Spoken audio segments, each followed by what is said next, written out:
자, 이번에는 이성의 인연을 살펴볼 건데요. 이성과 인연? 배우자 인연 하면 흔히 궁합을 떠올립니다. 당연한 건데요. 사실 이성 간에는 궁합이 상당히 중요해요. 그러나 먼저 내사주에 어떤 배우자하고 인연이 있는지를 보는 게 더 중요합니다. 원국의 배우자의 모습만 알면요, 배우자의 성향, 배우자의 모습, 배우자의 특성들이 다 나타납니다. 이 정도를 파악하려면 물론 오래 공부한 프로만 가능하겠죠. 그래서 궁합보다 먼저 내사주의 배우자 인연을 파악하는 게 중요한데요.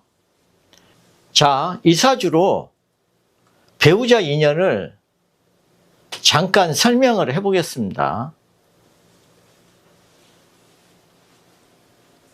사주에서 금일간이다 그러면 금극목이니까 이 목이 재성이 되겠죠, 그죠? 그래서 이 사주에서 재를 찾아보면 을목과 간목이 있습니다. 그러면은 이 남자는 되게 을목 형태의 여자와 간목 형태의 여자를 만나서 살게 되는데, 이 을목은 비견 신금이 먼저 차지하고 있어요. 이 금이 사축 금국을 하고 있어서 제법 강합니다. 나랑 이 여자의 인연을 살펴볼 때는요, 이게 일지를 중심으로 살펴보게 되는데, 여기가 배우자궁이에요.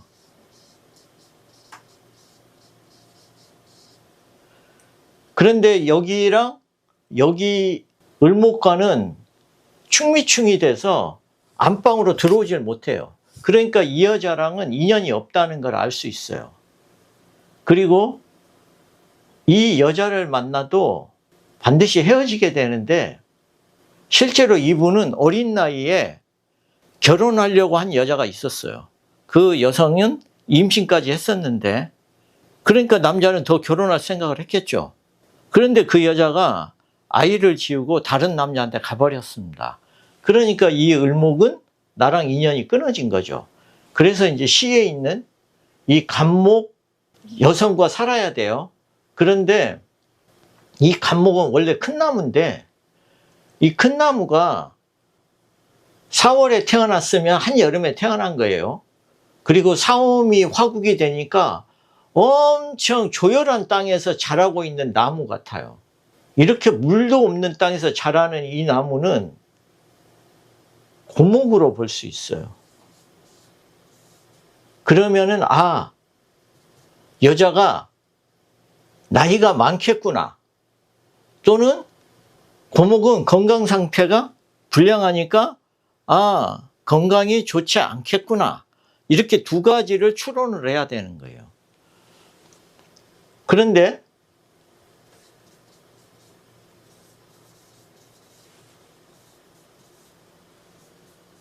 이렇게 시는요, 자식 자리예요, 여기가. 그래서 젊다는 의미도 있어요. 고목과 젊다는 거는 서로 상반되죠, 그죠? 그러니까 이 두 가지를 매칭을 해야 돼요. 그래서 연상인데 연하 같은 느낌이니까 동안, 이렇거나 또는 자식과 같으니까 한참 어리다, 연하면 고목과 같으니까 노안 또는 건강부실, 이런 여자하고만 인연이 돼요. 그래서 만약에 연상의 여자를 만나면 어려 보일 거다, 이렇게 보는 게 맞고요. 그런데 이분이 연하를 만났다고 그러면 그 여자는 노안이거나 건강 문제가 있을 거다. 이렇게 해석하는 게 맞습니다. 실제로 이분은 10살 이상 차이 나는 연상의 여자를 만났는데 그 여성이 엄청 동안이었어요. 아내분의 집안 사람들이 다 동안이야. 그런 분하고 인연이 있었고, 이렇게 디테일하게 보려면은 상당한 실력이 필요합니다. 그러면 여러분들이 이성을 쉽게 파악할 수 있는 방법이 뭐냐? 바로 이성의 타입을 파악하는 거예요. 크게 보면 두 가지 타입이 있는데요.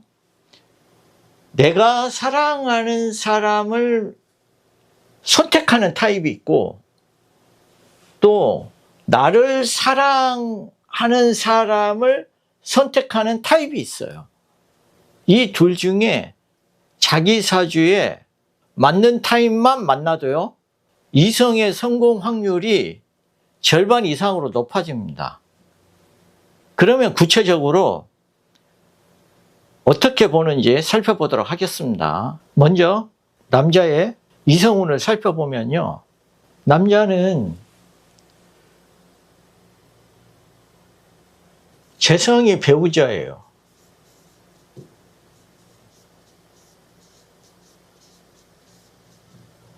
그래서 재성의 동태를 살펴보는 게 중요한데, 여러분들이 이해하기 쉽게 여자를 꽃에 비유를 해보겠습니다. 그러면 금방 이해가 되실 거예요. 자, 내가 사랑하는 여자를 만나는 타입은요, 이 그림처럼 이 많은 꽃들 중에서 자기가 좋아하는 특정 꽃을 골라서 열심히 물을 주면서 가꾸고 있어요.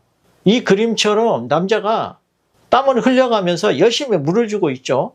이 꽃을 가꾸기 위해서 얼마나 정성을 기울이고 있는지 충분히 느껴지죠. 이걸 사주 용어로는 식상생재라고 합니다. 이때 식상은요, 표현, 언어, 인정,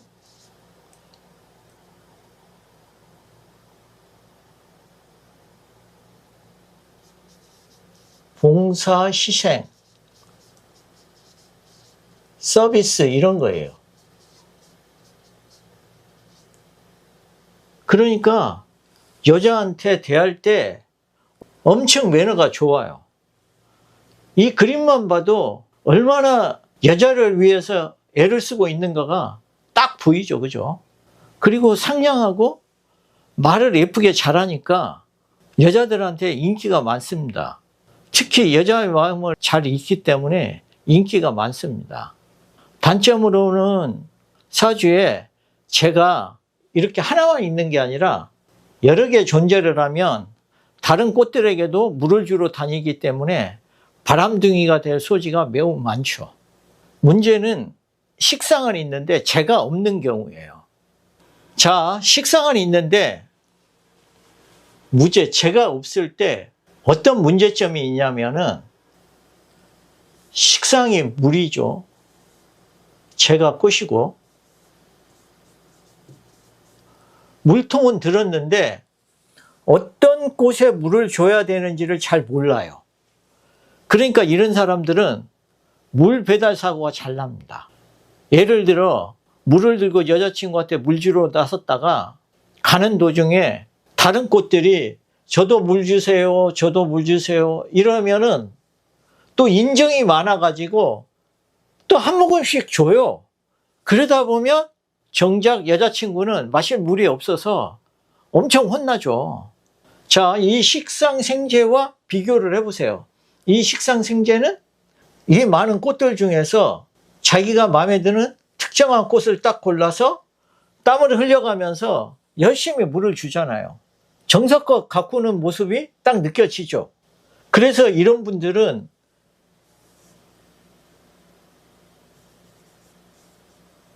여자친구도 되지만 이게 재물도 되죠. 그래서 재물을 만드는데 효율적인 사람이에요. 꽃을 잘 가꾸듯이 재물도 잘 가꾸는 사람으로 생각해도 됩니다. 그런데 여기는 물만 들었지 꽃을 제대로 가꾸지 못하기 때문에 마무리가 약해요. 그래서 이런 분들하고 사귀는 여자분은 헤어질까 생각을 많이 합니다. 그런데 또 사람이 착하고 선하니까 계속 만나요. 그런데 항상 2%가 부족하니까 답답하죠. 그래서 자신의 남자친구가 이런 타입이면요, 남자친구가 알아서 눈치껏 잘하겠지 이렇게 생각하시면 안 돼.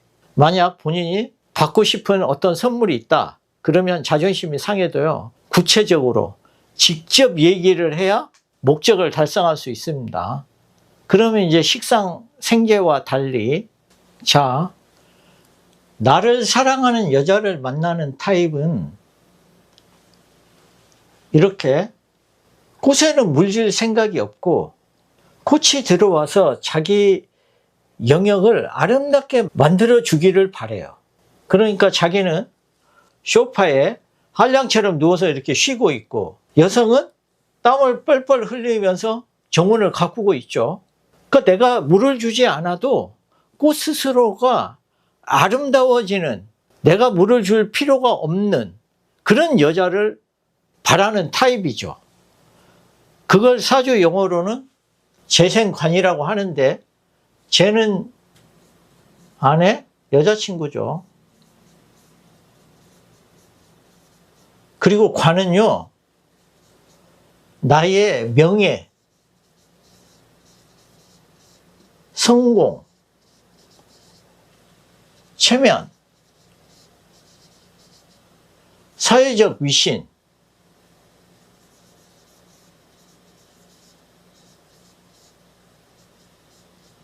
또는 뭐 시선, 이런 거예요. 그래서 남들이 나를 볼 때 얼마나 폼이 날까, 이런 거에 관심이 많은 사람이라 자기 중심적인 요소가 매우 많아요. 그래서 자신의 성공을 위해서 여자가 희생하는 거를 너무 당연시하는 거예요. 특히 이런 사람은 여성한테 잘 하지도 못하면서 엄청 여자 외모를 따집니다. 왜냐하면은 여자 때문에 자기 체면이 깎이면 안 되니까. 어쨌든 이런 남자는요, 자존심과 자신감으로 똘똘 뭉쳐 있어서 오는 여자 안 맞고 가는 여자 잡지 않아요. 사실 이런 남자하고 같이 사는 여자는 뼈골 빠지게 희생하는 경우가 많습니다. 남자 입장에서는 굉장히 유리한 사주죠. 자기는 여자한테 손끝만큼도 희생하지 않는데 여자는 자기 성공을 위해서 엄청 희생을 하잖아요. 그래서 역학인들 사이에서는 재생관이 잘된 사주는 전생에 나라를 구한 거다, 이렇게 말할 정도로 남자 사주가 재생관이 되면 여자의 내조가 크고 남자는 그 내조 덕분에 성공을 합니다. 간단히 정리하면 남자는 내가 좋아하는 꽃을 찾아서 열심히 물을 주고 가꾸는 타입이냐, 아니면 나는 별 노력을 하지 않고 꽃이 알아서 정원을 아름답게 만드는 타입이냐, 이렇게 구분을 하면 됩니다. 그러면 이제 여자를 보면요, 여자는 이 관성이 남편, 남자친구죠.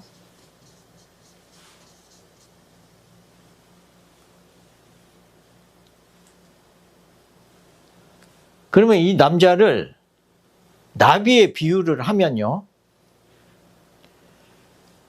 나를 사랑하는 남자를 만나는 타입은요,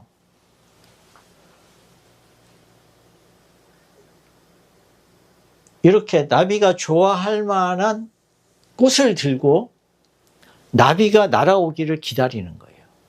이걸 명리 용어로는 관인상생이라고 하는데요, 인성은 부모처럼 나를 감싸주고 사랑해주는 그런 남자를 좋아하는 타입인데, 사실 여자들은 이런 타입을 좀 싫어하더라고요. 나는 좋아한다고 한 적 없어. 내가 꽃만 살살 이렇게 흔들었는데 지들이 알아서 날아오더라, 뭐 이런 식으로 말하니까 좀 재수없어 보이잖아요. 어쨌든 어떤 꽃을 들고 있어야 나비들이 날아오는지를 알아요. 그래서 엄청 지능적인 타입이죠. 일단 이런 타입은요, 공주병이 좀 있고, 남자가 아무리 능력 있고 잘생겨도 자기한테 충실하지 않으면요, 선택하지 않습니다. 차라리 약간 부족해도 자신만 바라보는 남자를 선택합니다. 그러니까 좀 계산적이죠. 이와 달리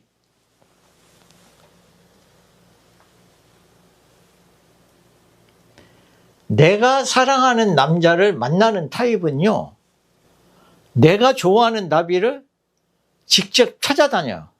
심지어는 애벌레부터 부화시켜서 내 입맛에 맞는 예쁜 나비로 만들어서 애지중지 키우죠. 그러니까 아주 주도적인 스타일이고 희생적인데, 이걸 명리 용어로는 재생관이라고 합니다. 그러니까 남편, 남자친구를 키우기 위해서 엄청 희생을 하게 돼요. 좋게 보면 내조로 남자를 성공시키는 평강공주 같은 사람인데, 대개 남자 입장에서는 이런 여성을 만나면요, 아내의 내조를 받아서 성공하는 경우가 많습니다. 그래서 남자 성공시키려고 뼈를 갈아 넣어서 내조를 하잖아요. 그러면 남자는 지가 잘나서 성공한 줄 알아요. 그러니까 이런 타입이요, 왕자병이 있거나 나르시스트 같은 남자를 만날 개연성이 높아요. 특히 이런 분은 남자의 성공과 자신의 성공을 동일시하기 때문에 자기가 얼마나 많은 희생을 하고 뼈골이 빠졌는지를 잘 모릅니다. 물론 야망이 있고 가능성이 있는 남자를 만나서 성공시키면 또 보람도 있죠. 그렇지만 아내의 희생과 내조 덕분에 내가 이 자리에 왔다, 이렇게 말해줄 수 있는 사람을 찾아야 되겠죠. 그럼 사랑하는 사람이랑 결혼한 게 나으냐, 아니면 사랑받는 사람이랑 결혼하는 게 나으냐, 이런 질문을 이제 많이 하는데요. 앞에서 내가 사랑을 줄 때 행복한 타입과 사랑을 받을 때 행복한 타입, 두 타입을 봤는데요. 사랑을 주는 연애를 하는 사람은요, 내가 좋아하는 사람을 선택을 했으니까 내가 더 많이 맞춰주고 더 많이 노력하게 되는데, 그 과정이 행복할 수도 있지만 에너지가 약한 사람은요, 금방 소진이 돼요. 즉 지속이 안 돼. 그래서 나의 희생을 과도하게 요구하는 사람하고는 안 맞는 거예요. 또 사랑을 받는 연애를 하는 사람은요, 자신이 좋아하는 사람을 선택을 한 게 아니라 자신을 좋아하는 사람을 선택을 했으니까 결혼 생활이 안정적일 수는 있는데, 내가 좋아하는 사람을 선택한 게 아니라서 내 감정이 충분히 충족되지 않는 허전함이 생길 수는 있죠. 여기서 중요한 건요, 어느 쪽이 더 낫냐가 아니라 내가 어떤 구조에서 더 적합한 사람인지 아는 거예요. 예를 들어서 받는 타입과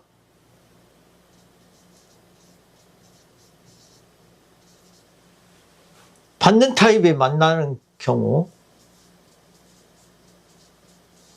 이런 경우에는 처음에는 서로 사랑을 주면서 노력을 하겠죠.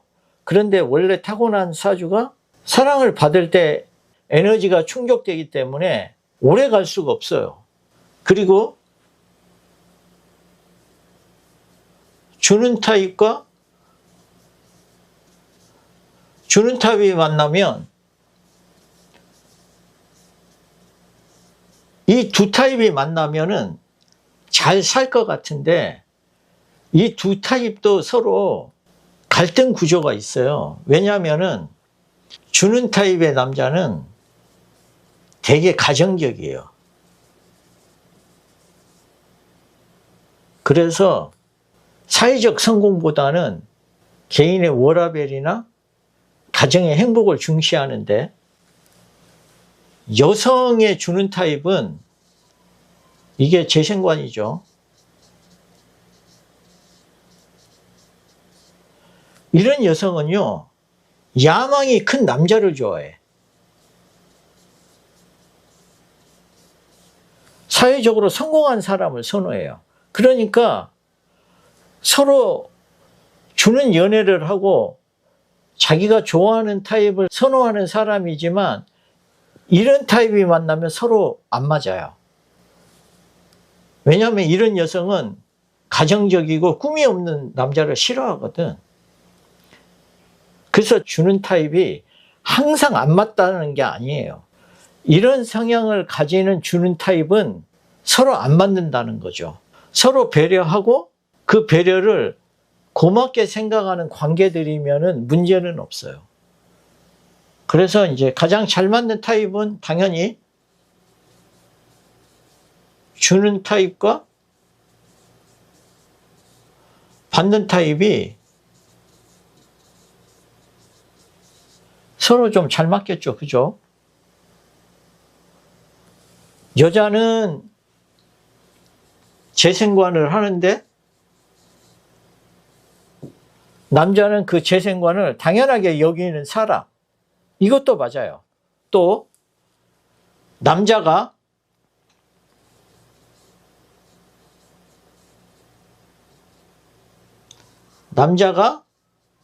식상생재를 한다 이거예요.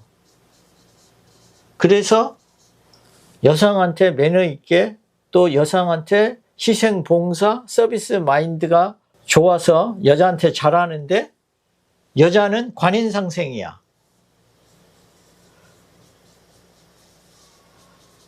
그러면 남자가 자신을 부모처럼 잘 보살피고 보호하고 사랑해 주는 걸 당연하게 생각을 하죠. 이런 타입이 만나면 너무나 잘 어울리는 거죠.